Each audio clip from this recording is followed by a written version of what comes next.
Part 2. Illumination. There is so much that glows in the circus, from flames to lanterns to stars. I have heard the expression, trick of the light, applied to sights within le circuit de rêve so frequently that I sometimes suspect the entirety of the circus is itself a complex delusion of illumination. Friedrich Thyssen, 1894. Opening Night 1. Inception.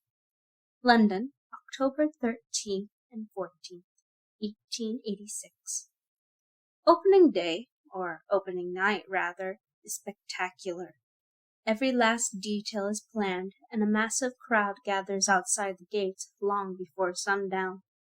When they are finally allowed to enter, they do so wide-eyed, and as they move from tent to tent, their eyes only get wider. Every element of the circus blends together in a wonderful coalescence.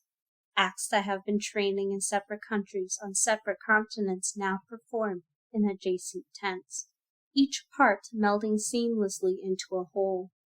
Each costume, each gesture, each sign on each tent is more perfect than the last. The air itself is ideal, clear and crisp and cool, permeated with scents and sounds that entice and enchant one patron after another. At midnight, the bonfire is ceremoniously lit, having spent the earlier part of the evening standing empty, appearing to be a simple sculpture of twisted iron.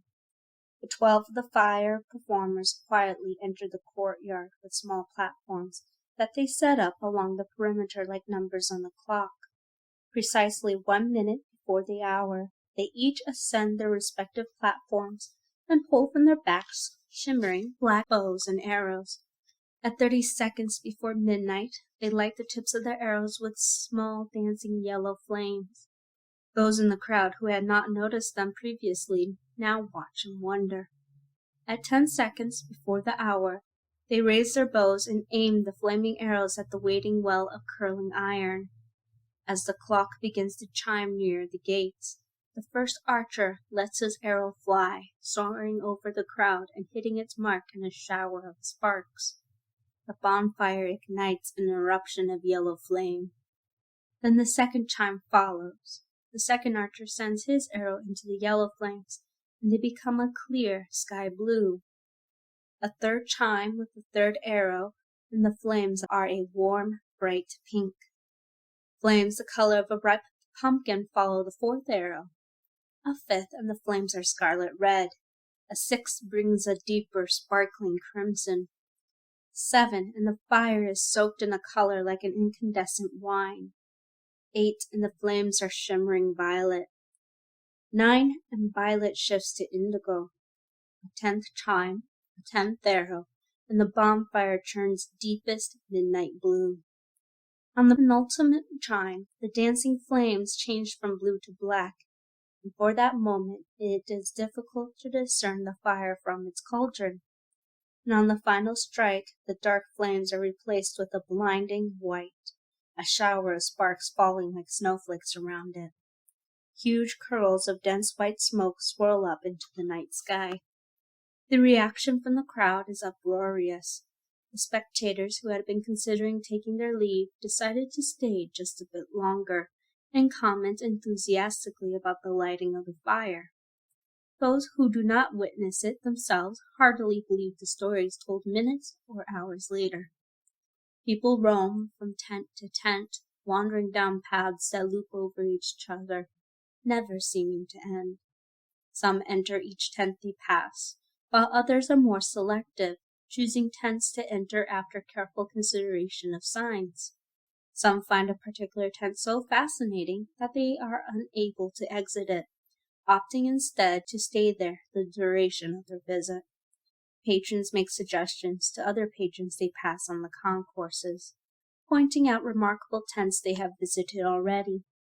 Their advice is always taken with pleasure, though often the advisees are distracted by other tents before they locate the recommended ones. It is difficult to usher the remaining patrons out as the dawn creeps up, and they are only consoled by assurances that they may return when the sun sets again. All told, opening night is an undeniable success. There is only one minor mishap of sorts, one unexpected occurrence. It passes unnoticed by any of the patrons, and many of the performers are not aware of it until after the fact. Just before sunset, while the last-minute preparations are being made, costumes adjusted, caramel melted, the wife of the wildcat tamer unexpectedly goes into labor. She is, when not in a delicate state, her husband's assistant. Their act has been subtly modified for her absence, but the cats themselves seem agitated. She is expecting twins, though they are not due for a few more weeks. People joke afterward that perhaps they did not want to miss opening night. A doctor is brought to the circus before it opens to the public and escorted discreetly backstage for the delivery, an easier feat to accomplish than moving her to a hospital. 6 minutes before midnight, Winston Aidan Murray is born. 7 minutes after midnight, his sister Penelope Aislinn Murray follows. When the news is relayed to Chantress Christopher Lefebvre, he is mildly disappointed that the twins are not identical. He had thought up various roles in the circus for identical twins to perform once the children were old enough. Fraternal twins, on the other hand, lack the amount of theatricality he had expected. He has Margot arrange the delivery of 2 enormous bouquets of red roses anyway.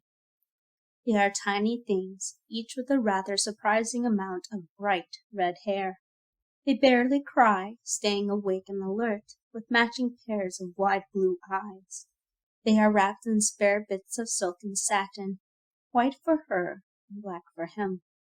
A steady stream of circus performers comes to see them in between acts, taking turns holding them and inevitably remarking on their exquisite timing. They will fit right in, everyone says, save for their hair. Someone suggests hats until they are old enough for hair dye. Someone else remarks that it would be a travesty to dye over such a color, a shocking red much brighter than their mother's auburn. It is an auspicious color, Tsukiko comments, but she refuses to elaborate on her meaning. She kisses each twin on the forehead and later makes strings of folded paper cranes to hang above their cradle. Close to dawn, when the circus is emptying, they are taken for a walk around the tents and into the courtyard.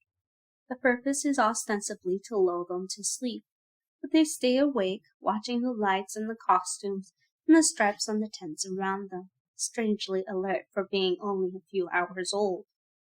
Not until the sun has risen do they finally close their eyes, side by side in the black wrought iron cradle lined with striped blankets that already awaits them, despite their early arrival. It was delivered as a gift a few weeks earlier, though it had no card or note. The Murrays assumed it was a gift from Chantress, though when they thanked him for it, he claimed he had no idea what they were talking about. The twins quite like it, regardless of its dubious origins. No one recalls afterward exactly who it was that dubbed them Prophet and Widget. As with the cradle, no one takes credit for it, but the nicknames stick, as nicknames do.